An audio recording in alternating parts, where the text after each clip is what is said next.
이 책을 제가 보고 굉장히 반가웠던 것은 보면서 야, 이 사람 나랑 동년배구나 라는 느낌을 저도요. 굉장히 네. 좀 많이 받았어요. 그런 지점들이 많이 발견되는데 뭐 싸이월드에 열광했던 세대이기도 하고 그 이제 피처폰을 쓰다가 아이폰이 나오는 거를 그 우리는 목격했잖아요. 네, 그 목격하기도 역사를. 했고 네. 지금은 아마 모르겠습니다. 그 유랑 카페를 많이 이용하시는지 모르겠지만 저희 때는 그게 없으면 유럽 여행을 못해, 하기 못해. 수가 네. 없었던 세대이기도 했고 연세대 사회학과 공학번 맞아요. 제가 고려대 인문학부 공학번. 그러니까 우리 사실상 친구. 그렇죠. 근데 저희가 사실 놀랍게도 동문 근데 그건 전혀 몰랐어요. 저도 이제 나무위키를 찾아보니까 그러니까 저는 학교를 총 4개를 다녔거든요. 졸업을 많이 결국 다니셨다. 못했는데 네. 이제 고려대 다녔고요. 네. 한예종 영상원 다녔고요. 연극원 다녔고요. 너무 미래가 불안해서 대학원에 언제 다니신 가보고 거예요? 싶어서 얼마 안 됐어요. 경희사이버대학교 후마니타스 학과라는 데를 입학한 적이 있어요. 그래서 한 1년 듣다가 병행이 안 되는구나. 이거 난 병행이 될 줄 알고 했는데 그래서 또 자퇴를 했는데 경희사이버대학교 저도요. 문해창작과 대학원 맞아요. 과정을 저랑은 되게 비슷한. 저도 불안하기도 하고 저는 뭔가 소설을 쓰고 싶은데 네. 제가 사회학과 나왔잖아요. 네. 제대로 배워본 적이 없어서 음. 그런 컴플렉스가 있었죠. 그래서 몇 번 신춘문예 같은 것도 많이 냈다가 떨어졌는데 된 사람들 다 문창관 거야. 그래서 그렇죠. 내가 제대로 못 배워서 그런가? 내가 문화센터 출신이라 그런가? 스트릿 출신이라 그런가? 그 열망에 근데 제가 또 회사를 그만두고 올인할 만큼 그쵸. 용기도 없고 돈도 네. 없고 그래서 어쨌든 저는 큰 그림을 그린 거예요. 1년 어. 정도는 휴직을 할 수 있으니까 석사가 2년이잖아요. 그래서 1년은 경희사이버대학교 다니고, 가서 온라인으로 하고 뒤에 3, 4학기만 동대로. 오프라인으로 좀 편입을 해볼까? 네네네. 그렇게 계획을 세우고 실천을 한 거예요. 네. 문창과 출신이 되신 거네요. 사실 저도 졸업은 못했어요. 석사를 받으려면 논문을 써야 되는데 이거 써야 되니까. 그게 또 엄청난 일이라 애초에 사실 학위 욕심은 없었고 좀 합평하고 습작을 집중적으로 하는 기간을 가져보자라는 생각으로 갔었어요. 그러셨군요. 저는. 네. 근데 그 듣다 보니까 공감되는 부분이 있는데 네. 저도 이제 영화과를 다니다가 배우를 하고 싶은데 네. 영화과는 이제 영화에 제작을 하는 사람들을 교육하는 네. 거잖아요. 감독 촬영부터 시작해서. 네. 그때 제가 어떤 극단에서 그냥 스텝 일을 하고 있었을 때였는데 너무 무대에 서고 싶은 거예요. 근데 네. 기회가 없을 것 같은 그 어떤 불길한 예감 같은 것들이 들어서 내가 영화과 출신이어서 그런가 보다. 내가 연기과 출신이 아니어서 이게 뭔가 나한테 기회가 없나 보다라고 생각해서 연기과로 옮긴 거거든요. 그러다 보니 마음에 안정감은 생기는데 어떠셨어요? 그 문창과 다닐 때 좀 안정감이 생기시던가요? 사실 들어가서 깨달았어요. 내가 낸 곳에 나는 떨어지고 붙은 사람이 다 문창과 출신인 이유는 문창과 나와서가 아니라 그렇죠. 문창과 사람들이 많이 내니까 그렇죠. 아무래도 맞아요.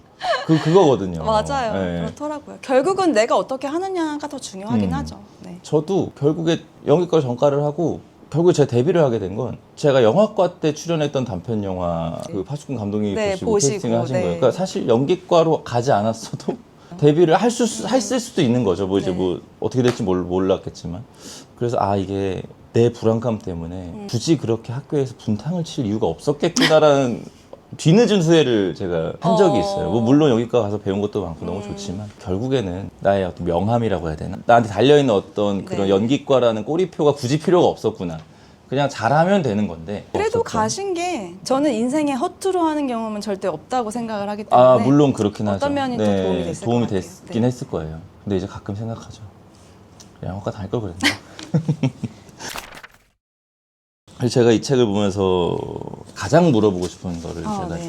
좀 지금 대화하면서도 좀 느끼는 게 있고 부러웠던 지점들이 있어요. 지금 저는 그 작가님 글을 볼 때마다 좀 부러운 지점인데 이번에 또 느꼈던 거는 그 연어 수프를 드시다가 갑자기 모든 것이 완벽했고 평화롭다라는 감정을 느끼면서 내게 있어서 핀란드는 완벽한 휴양지다라는 문장으로 시작하는 에세이를 써보면 어떨까라는 생각을 하셨다고 써 있어요. 네.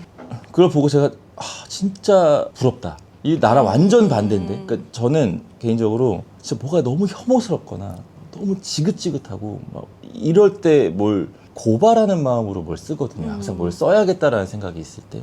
근데 결국 그러다 보면 글을 쓰다가 내가 너무 힘들고 남한테 보여줄 수 있는 글도 아니게 돼요. 그러니까 그냥 하드에 있거나 뭐 그냥 그 이렇게 손으로 쓴 거는 금고에 넣어놓거나 그렇거든요. 그래서 좀 부럽고 궁금한 것이 그 평화로움으로 인한 글쓰기는 과연 어떤 느낌인지를 좀 설명해 주시면. 그런데 사실 저도 소설 쓸 때는 정배님이랑 똑같아요. 아, 그런가요? 저도 뭔가 화나고 네. 분노하거나 네.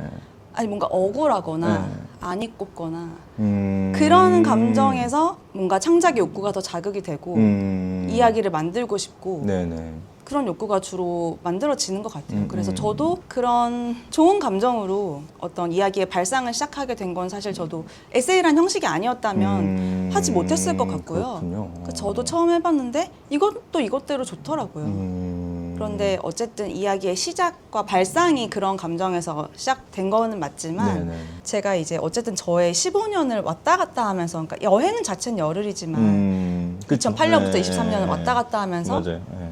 15년의 어떤 나름대로 뭐 인생관, 문학관, 행복관 등등을 정리를 하려다 보니까 그 어두운 부분도 쓰지 않을 수 없겠더라고요. 그래서 그 외에 뭐 좀 어느 정도 담겨 있기도 하죠. 그래서 뭔가 제가 모르겠어요. 인생의 한 챕터를 약간 접어내는 나이에 들었다고 생각을 하거든요. 이 나이까지 살면서 내가 애써 외면하고 싶었던 어떤 내 내면의 뭐 결핍이라든지 상처 같은 것들을 쓰지 않으면 이 이야기가 완성이 되지 않겠다라는 생각이 들어서 사실은 되게 아름답고 반짝이는 핀란드 이야기 안에 그거를 어떻게 적절하게 잘 녹일까가 사실 집필할 때 가장 큰 과제긴 했어요, 제 스스로. 그래서 너무 처지게 쓰고 싶진 않은데 또 그렇다고 또 마냥 가볍게 쓸 수는 없는 거라서 뭔가 그 수위 조절, 아까 말씀드린 그걸 하는데 좀 많이 공을 들였고 그래서 지금은 이제 그 부분이 이 안에 들어있는 게 마음에 들어요. 아, 저는. 그래요? 네. 그러니까 저는 사실 몰랐어요. 그런 마음으로 어두운 마음, 물론 이제 그 어떤 그런 것들이 영감이 될 수는 네, 있을 네. 텐데 작가님 글을 보다 보면 저는 굉장히 반짝반짝하다라는 느낌을 많이 받거든요. 반짝이는 계절. 네, 그러니까요. 그러니까 이렇게 좀 뭔가 그러니까 이 사람 자체가 되게 반짝거리는 사람인가 보다라는 이 글을 쓴 사람이 아무리 뭔가 우울한 감정을 담고 하더라도 그냥 이 글을 쓴 사람 자체가 뭔가 함몰되어 있는 사람 같은 느낌이 안 들어서 제가 이제 이게 뭔가 글을 쓰실 때 조금 어떤 평온함에 기대서 쓰시기도 하나 아니면 어쨌든 본인이 생각을 조금 더 다른 방향으로 좀 긍정적으로 긴 방향으로도 생각을 하면서 글을 쓰시는 건가라는 생각이 들었었는데 결국에는 똑같은 네, 거였군요. 맞아요. 근데 시작은 그렇지만 그거를 이제 어떤 모양, 어떤 색깔의 이야기로 만드느냐는 저의 이제 개인적인 그런 말씀하신 그런 취향들이 드러나는 것 같아요. 그렇군요. 네. 또 새로운 사실을 하나 또 알게 됐습니다. 그러면은 이제 그 다음으로 제가 그냥 부수적으로 여쭤보고 싶은 것이 네. 그러니까 방금 뭐 이야기한 거의 연속선상 같은 건데 특히 이 에세이를 보면서 좀 느꼈어요. 나랑 되게 반대에 있는 사람 같은 느낌. 그러니까 뭐 저는 제 MBTI를 잘 모르지만 MBTI로 치면 완전 반대에 있는 사람 같은 느낌을 받는데 그러니까 이 책 한정으로는 이 사람은 굉장히 밝고 긍정적인 사람인데 뭔가 그 어떤 크고 무거운 한 같은 게 하나를 얹고 사는 사람 같은 느낌이고 저는 그냥 매일 18 하면서 사는 사람인데 그러니까 가만히 들여다보면 사실 큰 한 같은 건 없어. 그러네요. 그냥 자잘한 불만이 많은 사람이지 막 엄청 뭐 이렇게 뭐 그냥 평범한 사람이에요. 저는 그 막 이 안에 엄청난 한 같은 게 있는 사람은 아니라고 생각해요. 그러다 보니까 제가 방금 말씀드린 것처럼 그래서 제가 작가님의 글을 좋아하나 보다. 또 구경하는 맛이 있다고 해야 되나? 그런 느낌이 좀 들어서 그래서 좋아하는데 그리고 글을 재밌게 쓰시잖아요. 감사합니다. 네, 저는 개인적으로 글을 되게 제일 좋은 재밌게 칭찬. 쓰신다고 생각을 하는데 아까 질문하고 뭐 좀 연결해 보자면 그런 어떤 작가님이 처음에 이렇게 이제 글을 쓸 때 시작하는 어떤 마음들, 감정들을 고스란히 독자들한테 전해주고 싶은 마음으로 쓰시는지 아니면 나는 이렇게 생각하는데 이걸 읽는 사람들은 또 어떤 읽는 사람들이 여지를 준다거나 혹은 이 사람들한테는 좀 다른 방향의 감정을 보여주고 싶다라던가 어떤 뭐 그런 어떤 독자들하고 어떻게 감정 공유를 하고 싶어 하시는지도 조금 궁금해요. 전 사실 독자들이 제 소설을 읽고 느꼈으면 좋겠는 감정은 진짜 딱 하나예요. 재밌다. 그래서 재밌다고 말씀해 주셔서 네네. 너무 좋았고, 그러니까 되게 안 읽고 부정적인 감정에서 시작을 한 글이더라도 어쨌든 내가 하나의 이야기로 완성을 해서 드렸으면 읽고 정말 재밌다라고만 느껴주시면 사실 저는 더 바랄 게 없고 하나 더 나가면 재밌었다. 그러니까 나중에 문득 떠올리게 되는 그런 재미. 사실 저는 창작물에 대한 재밌다라는 칭찬이 되게 좀 저평가된 것 같아요. 사실 재미만큼 그게 소중한 게 최고죠. 없는데 네. 그래서 그냥 뭐 재미있는 소설이야 뭐 이렇게 하는 게, 그래서 뭐 저는 제 소설이 특히 저희 최근작인 이 연수 같은 경우 저는 넷플릭스만큼 재밌다고 생각을 하거든요. 근데 보다는 아니더라도 네, 네네네. 넷플릭스만큼. 왜냐하면은 아까 말씀드린 그 영상 매체의 재미와 또 그렇죠. 소설만의 재미가 네. 다르고, 소설을 재밌게 읽어주셨으면 좋겠다고 할 때 재미라는 건 그냥 웃겨 재밌어 그런 이야기에 좀 더해서 그 어떤 서사 예술로서의 완성도가 되게 좋다. 이 이야기가 재밌다. 라는 말로 표현을 할 수 있을 것 같거든요. 재밌고 싶어서 써요. 그러니까 제가 읽고 싶은 소설을 써요. 그게 굉장히 정확하게 전달되는 것 같아요. 그래요? 독자들에게. 너무 감사합니다. 그러니까 제가 어제 폴 토마스 앤더슨의 원 배틀 나 그거 너무 보고 싶어요. 애프터 어나더 그 영화를 봤어요. 근데 제가 그 감독님을 존경하고 좋아하는 수많은 영화인들이 있거든요. 제가 그 대화에 못 껴요. 나는 그분 영화를 펀치 드렁크 러브 보고 말고는 재밌게 본 영화가 단 하나도 없거든요. 근데 굉장히 막 공들여서 막 멋지게 영화를 만들고 막 의미도 담아서 만드는데 사실 전 재미가 없었어요. 그래요? 그분의 그 마스터나 매그놀리아나 이런 거는 내가 재밌어 해야 할 것 같은 느낌 때문에 더 재미가 없나 봐. 근데 어제 원 배틀 애프터 어나더 그 영화를 보고 그렇지 이게 재밌는 거지 그래요? 라는 생각을 제가 너무 했거든요. 기대된다. 원 배틀 애프터 어나더의 그 재미 같은 것을 이미 장윤 작가님의 소설에는 좀 담겨 있다. 그래서 정말요? 재미가 있을 것 같아가지고 읽게 돼요. 그러니까 봐야 할 것 같은 소설이 있고 내가 보고 싶어서 보는 소설이 있잖아요. 네. 명 작가의 그냥 네. 신간 이걸 네. 꼭 봐야 될 것 같아. 근데 사실 뭐 별 재미는 없었는데 재밌다고 해야 될 것 같아 하는 소설이 있고, 한편으로는 이건 진짜 내 취향. 이거는 나오면 내가 무조건 봐야 돼 하는 소설들이 있는데 후자에 조금 더 가치를 두거든요. 제 개인적으로는. 네. 그래서 저는 여러분들께서 자꾸 제가 무슨 저 홍보비 이런 거 받지 않습니다. 아무튼 너무 그냥 장유진 작가님의 책들은 금방 읽을 수 있는 또 책이어가지고 저는 그것도 굉장히 좋아요. 근데 가독성? 가독성이 네. 굉장히 좋다. 금방 쫙쫙 그냥 쭉쭉 읽힌다. 저는 근데 이 책을 보면서 장유진의 에세이는 이런 거구나 라는 생각도 들고, 동시에 앞으로 보고 뒤로 보고 위로 보고 사방으로 봐도 이거는 장유진의 글이 맞다라는 생각까지 드는 책이었거든요. 그래요? 저는 작가님의 그 담백한 문장들이 되게 좋거든요. 화려한 어떤 그런 화려하지 않죠. 문장들은 네. 제가 별로 저도 그렇게 썩 좋아하지 않는 이유가 그 고등학교 때 PTSD 같은 게 와요. 그러니까 해석해야 되잖아요. 이건 이거고 뭐 이건 이거에서 이건 무슨 의미고를 해석해야 될 것 같은 그 어떤 생각들 때문에 사실 별로 안 좋아하는데, 작가님은 쫙쫙 읽히거든요.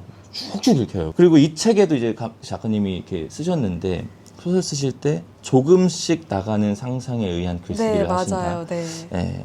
그래서 이게 뭔가 독자도 내가 이 사람의 생각을 조금씩 나아가는 거를 그 발자국을 맞춰서 이렇게 가는 것 때문에 더 수월하게 느끼나라는 생각도 들었거든요. 그러니까 이제 이 책을 안 보신 분들이 있을 거기 때문에 그 조금씩 나가는 상상에 의한 글쓰기에 대해서도 한번 좀 말씀해 주셨으면 좋겠고, 독자들이 그래서 그렇게 따라오는 것 같은 건가에 대한 저의 생각에도 좀 답변을 해주시면 좋을 것 같아요.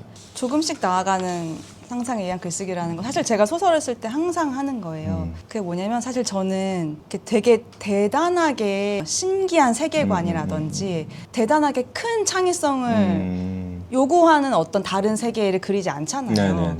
그냥 내가 이제 발에 땅을 붙이고 있는 그냥 이 세계에 대해서 많이 쓰는데요. 그렇다고 해서 제가 뭐 제 이야기를 그대로 쓰는 게 아니니까. 그렇죠. 어쨌든 소설인 거고. 그러니까 어떤 식으로 쓰게 되냐면 어떤 장면이나 어떤 말이나 아니면 어떤 사람일 수도 있어요. 그게 약간 신내림 맞듯이 계속 생각이 나요. 그건 이제 저의 일상에서 멀지 않은 것들이겠죠.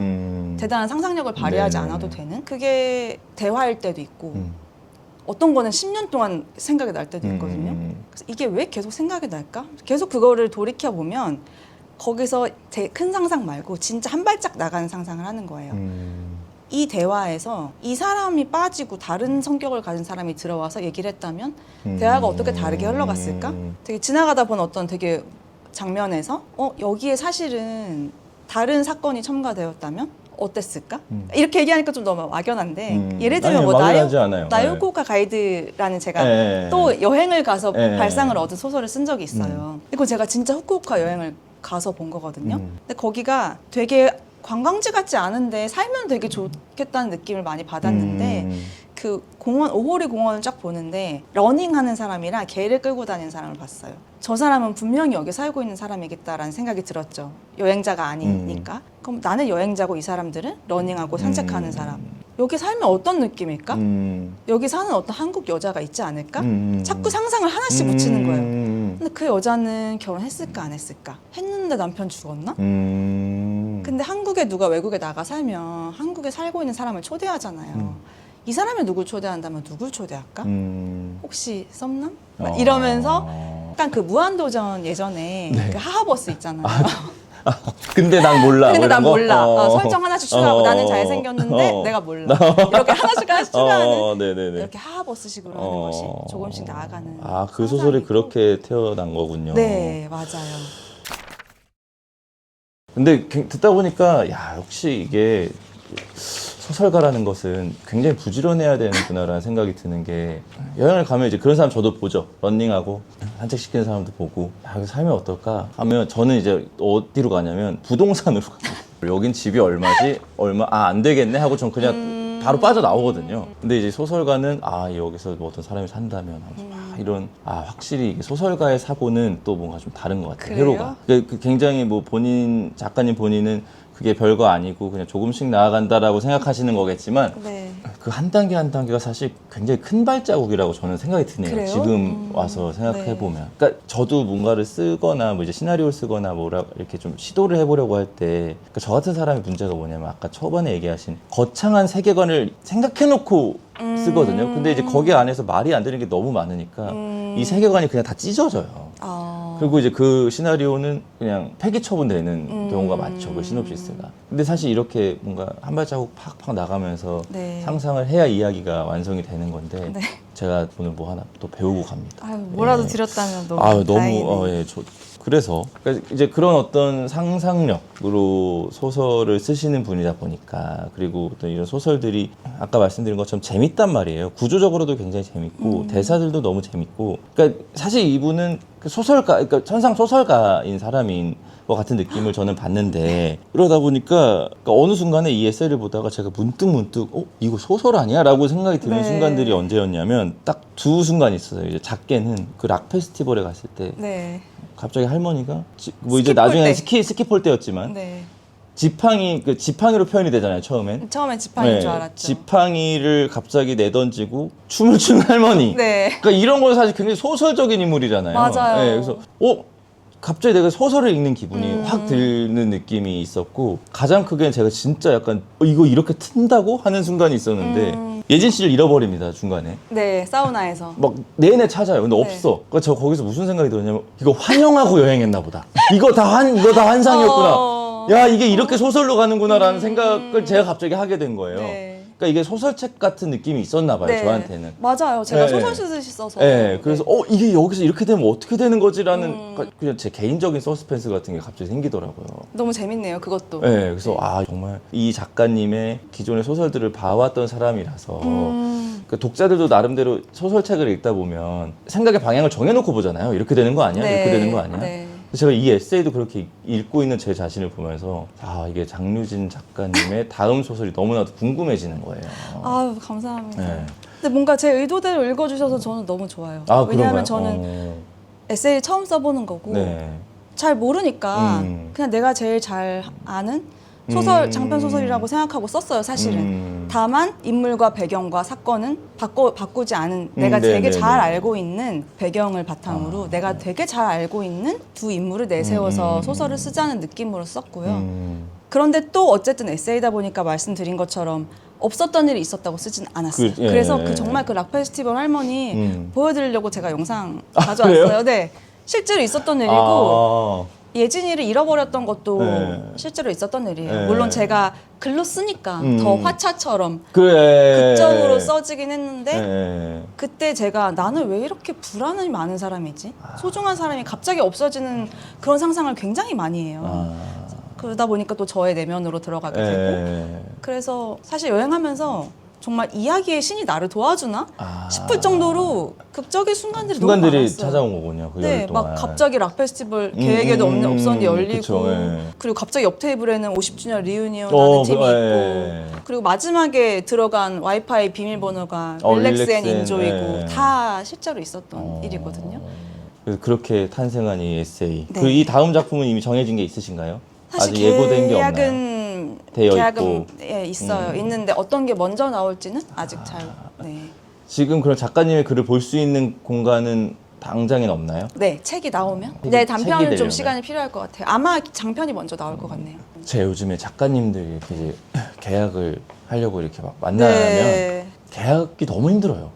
그러니까 왜냐면- 기본적으로 몇 년 전에 해야. 그러니까요. 네. 나 이제 후년 라인업 좀 한번 이렇게 좀 이제 만나볼까 하면은 8개 돼 있다고 해요. 그러면 네.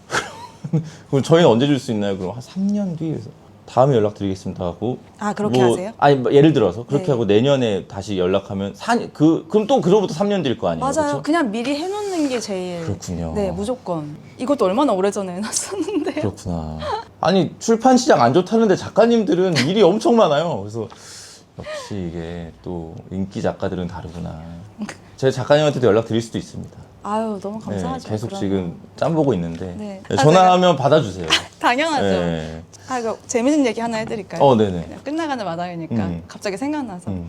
어제 이제 저희가 좀 즉흥으로 많이 할 거긴 하지만 그래도 대략적으로 요런 거 할 거다라고 질문지를 네네. 주셨잖아요. 그래서 그걸 딱 읽어보는데 박정민 인사, 장효진 음. 인사하고 이하류 써 있었는데 바로 장이 나오는 거야. 장막장. 류가 어디에도 없어. 제가 그랬나요? 그러네. 그래서 너무 웃긴 거예요. 그게 문자에서 되게 능숙해 보이잖아 사람이. 아니 이게 저의 그 포맷인데 장류진 하면 당연히 류라고 해야 되는 줄 알았나 봐요. 장박 보면서 박장대소를 했다 혼자. 죄송합니다. 네, 저희가 그거 이래요. 아니에요. 너무 저희가 웃겼어요. 모토가 있습니다. 대충 하자가 모토거든요. 너무 좋네요. 네. 네. 너무 대충했네. 아무튼 죄송합니다. 아니요, 그거 말고는 너무 좋았습니다. 네, 또 혹시 하시고 싶은 말씀 있으신가요? 제가 너무 좋아하는 정민님이 재밌다고 해주시는 저의 이 에세이와 소설을 많이들 읽어봐 주셨어요. 그거는 아마 모르긴 몰라도 이제 이 대담을 보신 네. 분들은 궁금해서라도 그래도 네, 궁금증을 많이 네. 일으켜드려서 하루 정도는 판매량이 살짝 올라가는지 이제 이렇게 될지는 내가 그건 이제 나중에 가서 네. 봐야 되는데. 그리고 사실 저는 여기 와서 사실 너무 좋았어요. 왜냐면은 이거 뭐 저만의 제가 좀 확대 해석하는 걸 수도 있지만 저는 막 우리 아까 막 친구라고 했잖아요. 네. 그래서 그런 것도 있고 저는 정민님과 제가 서로의 시작을 봐준 사이라고 생각을 하거든요. 그러네요. 그러네요. 네, 왜냐하면은 네네네. 저의 첫 책 그리고 정민님의 데뷔작. 그 첫 장편 데뷔작 저희가 뭐 지금인 상태에서 만나서 서로의 것을 좋아했어도 좋았겠지만 그땐 정말 아무런 그렇죠. 뭐 평가도 없고 네. 그 전까지 쌓아온 것도 아무것도 없는 네, 상태에서 네, 네, 네. 처음 만들어낸 거를 서로 알아보고 나 이거 너무 좋아 재밌어 마음에 들어라고 했던 사이잖아요. 네네네. 그 사이가 이제 지금까지 서로 응원하면서 그쵸, 지켜봐온 그러네요. 사이라는 네. 게 저는 되게 특별하다고 생각해요. 저도 그렇습니다. 하고. 저도 뭐 1년에 그래도 뭐 몇십 권 책을 읽을 텐데 네. 그 책에 대한 감정들이 있거든요. 네. 개인적인 감정들. 가끔은 내가 읽었는지도 까먹은 책들이 있잖아요. 그럴 때도 있죠. 야 이거 재밌겠다고 사서 읽었는데 잠깐만 책장에 있어 뭐 이런 책들도 너무 많단 말이에요. 네. 근데 그 일의 기쁨과 슬픔을 처음 봤을 때 그 충격과 감정은 제가 아직도 정확하게 기억해요. 최근에 느낀 감정 중에 그때 일의 기쁨과 슬픔을 보고 느꼈던 감정과 가장 비슷한 감정이 있다면 제가 토론토 영화제에 가서 세계의 주인 아직 개봉 안 했는데 그거 보고 싶었어요. 네, 세계의 주인이라는 영화가 그 이제 거기서 공개가 되고 제가 그걸 보러 갔는데 이게 너무 좋은 거예요. 근데 본 사람이 없어.